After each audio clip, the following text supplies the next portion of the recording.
Magkakaroon ng big man ang Los Angeles Lakers sa trade proposal na to.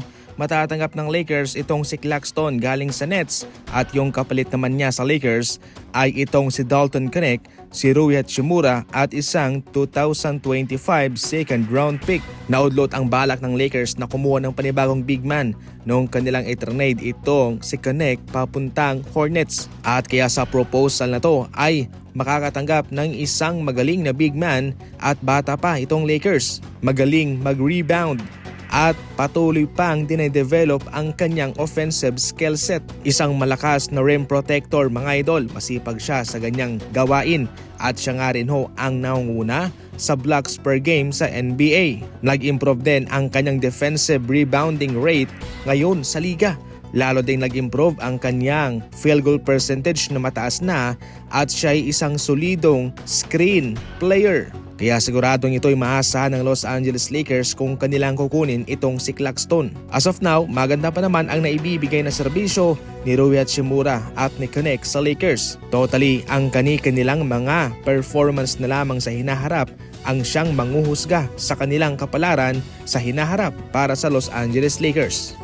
Tama itong game plan ni Coach Ime Udoka sa kanilang laban kontra Golden State Warriors. Noon pa man ay palagi na raw sinasabi ni Coach Ime Udoka na panatilihing pisikal ang kanilang labanan laban sa Golden State Warriors bago ang playoff. As of now mga idol, hindi nangangahulugan na sinabi mismo ni Coach Ime Udoka na hindi raw sila tatawagan ng referee ay ito'y kumakampi na sa kanila.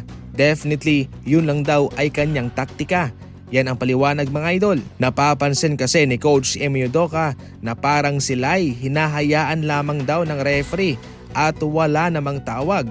Kaya kanilang ginagawang advantage po iyon para gawin ang kanilang kagustuhan. Kumbaga sa madaling salita, titigil lamang sila kung sila'y tatawagan na ng referee. Hanep din po itong estilo ni Coach Ime Udoka Pistons laban sa Knicks, Grizzlies laban sa Thunder, Clippers naman laban sa Nuggets.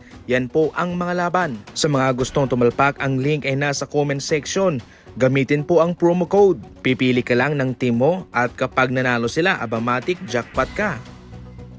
Samantala, isa itong magandang balita para sa Golden State Warriors mga idol. Ayon mismo kay Coach Steve Kerr na sinabi rin ni Jimmy Butler sa kanya na okay lang siya. Nag-iingat lamang ang Golden State Warriors sa kalagayan ni Jimmy Butler kaya ito'y kanilang pinagpahinga na sa kanilang laban at hindi na pinabalik pa. Gayunpaman okay lang naman daw siya. Ayon sa inisyal na x-ray, walang damage sa tailbone ni Jimmy Butler.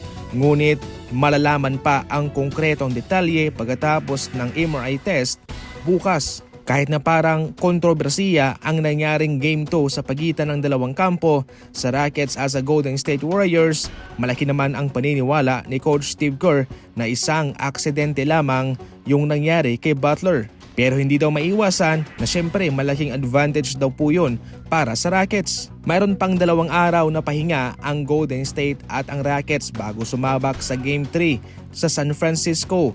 Ito ho'y malaking bagay para sa Warriors at kay Butler para kahit papano magkaroon siya ng pahinga at posibleng makalaro kaagad sa Game 3 nila. Yan lang muna sa ngayon ang ating mga balitang basketball. Maraming salamat po sa panonood.